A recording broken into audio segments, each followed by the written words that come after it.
स्वाधीनता दिवस अवसर में स्कूल और कॉलेज पिलामानक पई बहुत सुंदर और सरल भाषणटीए।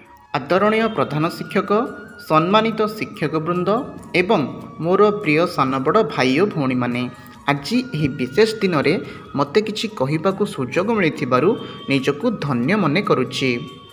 आज आमे काहींकि उपस्थित होइछंती ताहा समस्ते जानिछंती, जहाँकि आज 2025 मसीहा अगस्ट मास 15 तारिख आम देशर 78तम स्वाधीनता दिवस।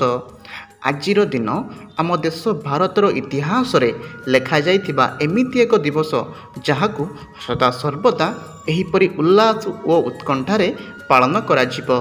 बहुत वर्षर कठिन परिश्रम, दृढ़ आत्मबल एवं अदम्य साहसर प्रतिबल रे आजिर दिन अर्थात अगस्ट 15, 1947 आम देश इंग्रेज मानक ठारू स्वाधीनता पाइथिला। इतिहास कहिबाकू गले बहु वर्ष पूर्वे आम देश रे एकता अभाव रे शत्रु माने आम देश को अधिकार करिनेले। भारत माता छिन्न मस्ता होईगला।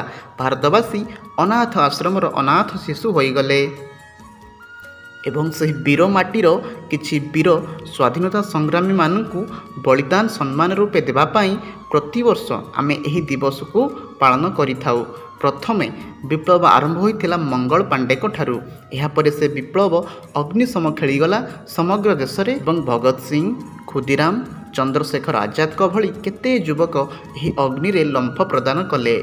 से अग्निर ताती बढ़ी चलला सिना हेले कमिलानी। आम प्रिय नेताजी सुभाष चंद्र बोस एवं जातिर पिता गांधीजी से स्वाधीनतार मुखिया हिसाब रे देशवासी मनरे स्वाधीनतार से अग्नि को उजागर करि चलिले।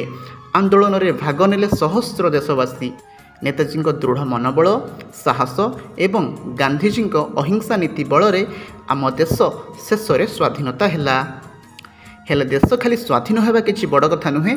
एबे आमर कर्तव्य आम स्वाधीनता संग्रामी मानक बलिदानर फल रे मिलिथिबा एही स्वतंत्र देश सुरक्षा और समृद्धि रे निजको नियोजित करिबा।